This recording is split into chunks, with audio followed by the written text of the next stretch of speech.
இப்போது புதிய அறிமுகம் ஆச்சி ஹோட்டல் சாம்பார் 50 கிராம் ரூபாய் 20 மட்டுமே. ஒரு ஜனநாயகத்தை சுவாரஸ்யமாக்குவது எது என்றால் தேர்தல். அந்த தேர்தல் திருவிழாவுடைய உச்சக்கட்டம் நெருங்கிக் கொண்டே இருக்கிறது. தமிழ்நாட்டில் ஏப்ரல் 23ஆம் தேதி தேர்தல் நடைபெறும் என்றும் மே 4ஆம் தேதி வாக்கு எண்ணிக்கை நடைபெறும் அப்படின்னு அறிவிக்கப்பட்டிருக்கிறது. பக்கத்தில் புதுச்சேரியில் கேரளாலலாம் ஏப்ரல் 9ஆம் தேதி தேர்தல். வாக்கு எண்ணிக்கை எல்லா மாநிலங்கள்லேயும் ஒரே நாள் தான், மே 4ஆம் தேதி அப்படிங்கிறது குறிப்பிடத்தக்கது. புதுச்சேரியில் ஏப்ரல் 9ஆம் தேதி. இப்போ இன்றைக்கி அங்கே இன்னும் கூட்டணிகள்லாம் கூட முடிவாகலை. நாளையிலேருந்து வேட்புமனு தாக்கல் தொடக்கம் அப்படின்னு சொல்லிட்டாங்க. ரொம்ப சவாலான காலகட்டம் தான் புதுச்சேரிக்கு. தமிழ்நாட்டுக்கு ஒரு 40 நாட்கள் இருக்குது அப்படிங்கிறது குறிப்பிடத்தக்கது. இந்த 40 நாட்களும் எவ்வளவு சுவாரஸ்யம் நிறைந்ததாக இருக்க போகுது. ஏற்கனவே இந்த சுவாரஸ்யம் பெருகி கொண்டிருக்கக்கூடிய நிலையில் இனிமேலேருந்து அது அந்த கிராஃப் உயரப்போகுது. தந்தி டிவியை திறந்தாலே நொடிக்கு நொடி பிரேக்கிங் நியூஸ் தான் இனிமே. So brace for that impact. இந்த நிலையில் பல்வேறு மாவட்டங்களில் ஏற்பாடுகள், திருத்தணிலேருந்து திருவள்ளூர்லேருந்து கன்னியாகுமரி வரைக்கும் ஏற்பாடுகள் மும்முரமாக நடந்து கொண்டிருக்கு. வட மாவட்டங்களில் ஒன்றான விழுப்புரத்தில் என்ன ஏற்பாடுகள், இந்த நடத்தை விதிமுறைகள், நன்னடத்தை விதிமுறைகள் அமலுக்கு வந்திருக்கக்கூடிய நிலையில் அதை பற்றி விளக்கிறார் கோபிநாத் ஓற்றி. தமிழகத்தில் அரசியல் முக்கியத்துவம் வாய்ந்த மாவட்டம் விழுப்புரம் மாவட்டம். காரணம் பார்த்தீங்கன்னா, பாமக நிறுவனர் டாக்டர் ராமதாஸ் வசிக்கக்கூடிய மாவட்டம் விழுப்புரம் மாவட்டம். திமுக முன்னாள் அமைச்சர் பொன்முடி, அதே போல் அதிமுக முன்னாள் அமைச்சர் சி.வி. சண்முகம் வசிக்கக்கூடிய இந்த மாவட்டத்தில் அரசியல் நிகழ்வுகளுக்கு பரபரப்பு இல்லாமல் இருக்கும். விழுப்புரம் மாவட்டத்தை பொறுத்த வரைக்கும் பார்த்தீங்கன்னா 7 சட்டமன்ற தொகுதிகள். இந்த 7 சட்டமன்ற தொகுதிகளுக்கும் தேர்தல் பணிகள் தயார் அப்படின்னு தான் சொல்லணும்.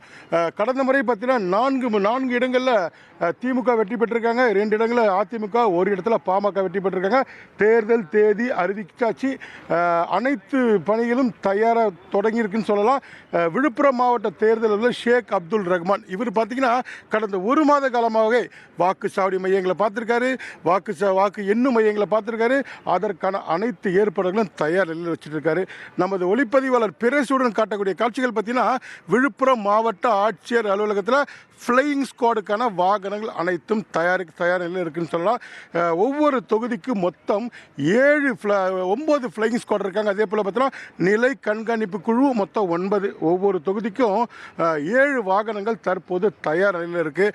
அனைத்து வாகனங்களும் தயார் நிலையில் இருக்குது. இந்த விழுப்புரம் மாவட்டத்தை பொறுத்த வரைக்கும் பார்த்தீங்கன்னா 2166 வாக்குச்சாவடி மையங்களில் மொத்தம் 15,86,653 பேர் வாக்களிக்க போகிறாங்க. இதில் ஆண் வாக்காளர்கள் 7,83,288. அதிகமாக விழுப்புரம் தொகுதியில் 8,03,184 பெண்கள் வாக்களிக்க போகிறாங்க. அதே போல் 3ஆம் பாலினம் 211. இதுதாங்க விழுப்புரம் மாவட்டத்தோட நிலை. தொடர்ந்து தேர்தல் தேதி அறிவிக்கப்பட்டது. இதுக்கப்புறம் வேட்பாளர்கள் அறிவிக்க போகிறாங்க. அடுத்த கட்டமாக தேர்தல் அலுவலர்கள், அதே போல் விழுப்புரம் மாவட்ட ஆட்சியர் ஷேக் அப்துல் ரஹ்மான் அடுத்தடுத்து பணிகளை மேற்கொள்ள போகிறாங்க. தொடர்ந்து இந்த ஃப்ளையிங் ஸ்குவாட் சொல்லக்கூடிய இந்த குழுவினர் மாவட்டம் முழுவதும் அடுத்த கட்டமாக சோதனை தொடங்க போகிறாங்க. பணம் பட்டுவாடா, பரிசு பொருட்கள் அனைத்தும் தடை செய்யப்படும். நியாயமான முறையில், நடுநிலையான முறையில் தேர்தல் நடத்தப்படும் என்பதுதான் விழுப்புரம் மாவட்ட தேர்தல் அலுவலர் ஷேக் அப்துல் ரஹ்மானோட உத்தரவை பார்த்துருக்கோம்.